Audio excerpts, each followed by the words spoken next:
What's up, drumheads? Do you think you can do this? That's basically a 3/2 polyrhythm. My right hand is playing 3, my left hand is playing 2. 1, 2, 3, 1, 2, 3, 1, 2, 1, 2. I can't snap with my right hand. I can't snap at all. Anyways, I've found that this polyrhythm is the key to understanding the relationship between straight and swung. But what is straight and swung? Well, essentially when playing a straight eighth note rhythm, we're dividing the quarter note directly in half.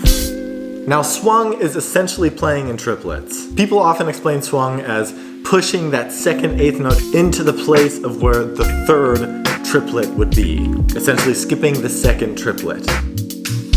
But for this video, I'm not going to refer to it as swung because swung is basically triplets. People are going to hate me for saying that, but for the sake of this video, we're just gonna call them triplets. So one thing that eluded me for the longest time when learning how to play the drums was the relationship between triplets and straight time. These are basically two different worlds, and being able to fluently switch between the two can be very weird. You're trying to like fit an odd number of notes in a space where there was an even number of notes 2 seconds ago, and it just doesn't make sense. So today I just want to talk about this and share hopefully an easy way for you guys to think about this, internalize it, and hopefully master it. So let's see what's really going on here. If we set a click to 80 BPM and we play an eighth note groove, our hi-hat is basically playing 2 notes per quarter note.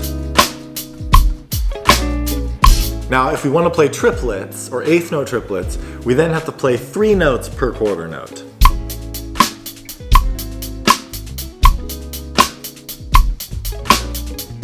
And this just goes on. If you're playing 16th notes, we have 4 notes per quarter note. Quintuplets are 5, and sextuplets are 6. You can keep going. Septuplets are 7. That's kind of how that works. So when we're changing subdivisions, kind of think about that. How many notes are you squeezing in per click or quarter note? Now, the difficult part I've found is switching from one subdivision to another or hearing the relationship between the two. So here's something we can do. Say you're walking down the street on your morning stroll. Each time your foot hits the ground, think of this as a click or a quarter note. Now, just count to 2 every time you take a step.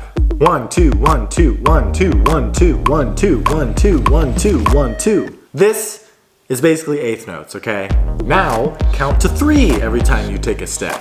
1, 2, 3, 1, 2, 3, 1, 2, 3, 1, 2, 3, 1, 2, 3, 1, 2, 3, 1, 2, 3, 1, 2, 3. These would be triplets. So now, keep walking at the same speed, no speed walking or taking bigger steps, and switch, counting 2 notes per step and 3 notes per step. 1 and 2 and 3 and 4 and 1 and a 2 and a 3 and a 4 and a 1 and 2 and 3 and 4 and 1, 2, 3, 1, 2, 3, 1, 2, 3, 1, 2, 3. Boom! That's basically switching from eighth notes into triplets. I feel like it makes it easier to associate a tempo with a physical motion that we do every day with our body. Walking is like a damn click track. So is my turn signal.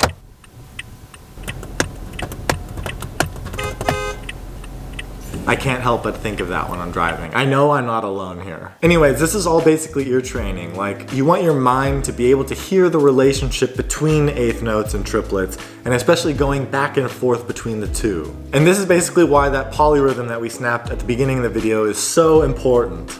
So say you're playing an eighth note groove and you want to switch to triplets. It's important to still be able to hear those eighth notes underneath the triplets that you're currently playing. You want to listen for that and. And what? You want to listen for that and. And what? Get out of here, dude. Jesus. The and is the key because it falls right in between the second and third triplet. 1 and 2 and. So if I play that 3/2 polyrhythm on my leg here, and basically move one hand at a time over the hi-hat, that'll either give us eighth notes or triplets.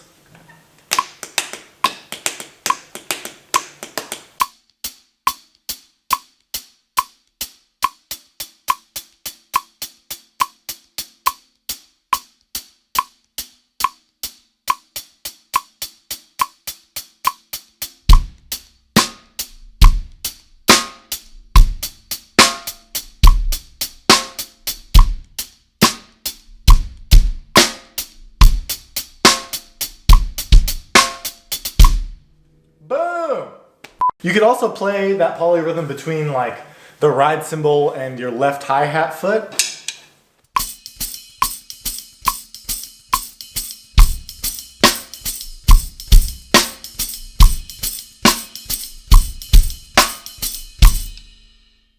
You're basically keeping time with eighth notes on the hi-hat while playing triplets on the ride cymbal. So now try and practice going back and forth between triplets and eighth notes on the ride cymbal while keeping those eighth notes still going.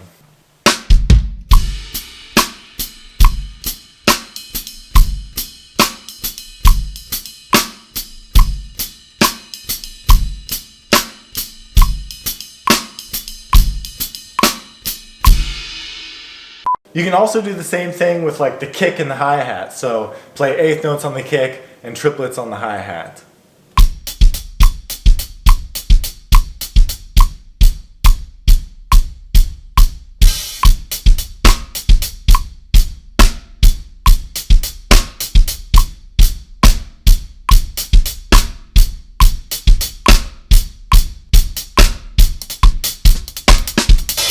I don't know. And now that you can play those straight eighth kicks with those triplets on top, if you play a shuffle on top, which is the first triplet and the last triplet, swung, and then you play straight with the kick underneath, like one and, it'll give you that weird like Dilla lazy vibe. Like, let me show you.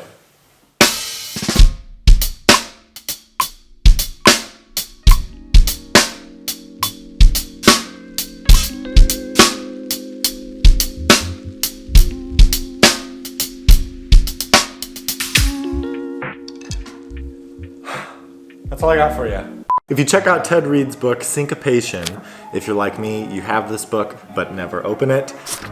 There's lesson 7. There's a 16-bar exercise at the bottom.